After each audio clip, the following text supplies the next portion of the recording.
آج ہم ایک بہت ہی دلچسپ خیال پر بات کر رہے ہیں۔ کیا دیہی پاکستان میں جو بنیادی ضرورتیں ہیں وہ بدل رہی ہیں؟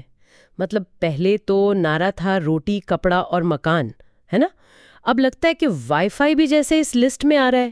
جی بالکل، یہ تبدیلی واقعی غور طلب ہے۔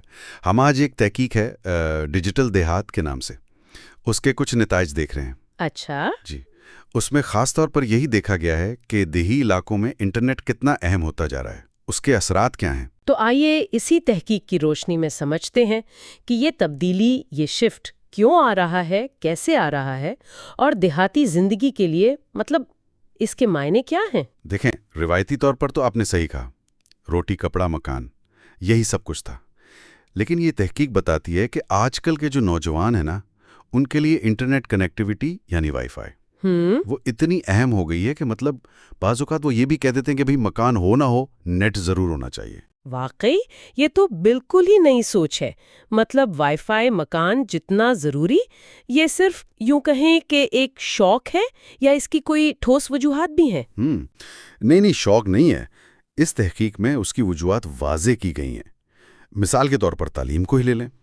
بچے جو ہیں آج کل، وہ اپنے اسائنمنٹس کے لیے، کچھ نیا سیکھنے کے لیے اچھا، یوٹیوب اور گوگل پر بہت زیادہ انحصار کر رہے ہیں۔ صحیح۔ تو اگر انٹرنیٹ نہ ہو تو انہیں لگتا ہے کہ وہ دوڑ میں پیچھے رہ جائیں گے۔ اور روزگار کے معاملے میں کیا صورتحال ہے؟ کیا وہاں بھی انٹرنیٹ کا عمل دخل بڑھ رہا ہے؟ وہ بہت زیادہ۔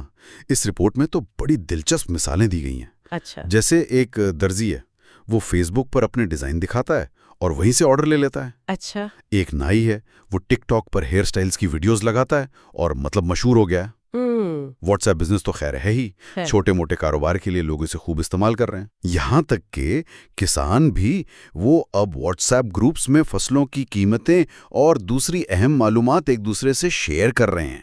اچھا، تو اس کا مطلب یہ ہوا کہ کنیکٹیوٹی اب صرف بات چیت تک نہیں رہی، بلکہ روزمرہ کی زندگی اور کمائی کا ذریعہ بھی بنتی جا رہی ہے۔ بالکل درست کہا آپ نے۔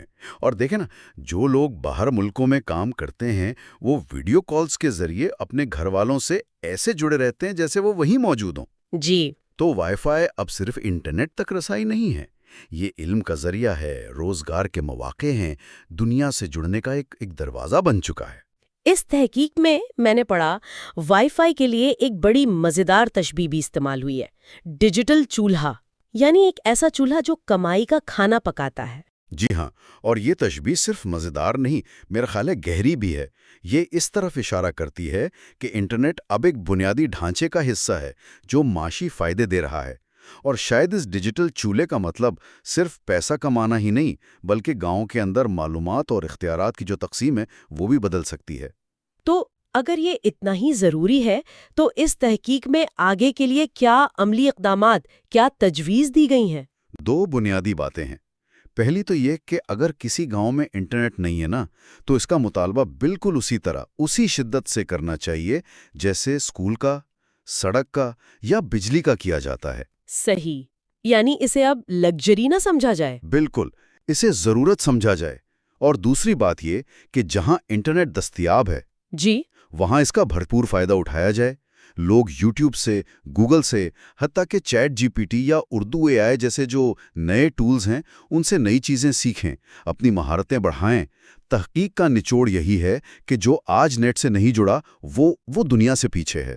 تو اس سارے جائزے کا خلاصہ ہم یہ کہہ سکتے ہیں کہ روٹی، کپڑا اور وائی فائی اب دیہی زندگی کی ایک نئی حقیقت ہے اور انہیں اسی طرح تسلیم کرنا ہوگا۔ جی بالکل، اور یہ گفتگو ایک اور اہم سوال کو بھی جنم دیتی ہے، وہ یہ کہ جب وائی فائی دیہات میں بالکل عام ہو جائے گا، ہر جگہ پہنچ جائے گا، تو صرف رسائی یعنی ایکسس سے آگے بڑھ کر دیہی معیشت پر، سماج پر، ثقافت پر اس کے مزید گہرے اور شاید غیر متوقع اثرات کیا ہو سکتے ہیں، یہ یقیناً ایک سوچنے کا نقطہ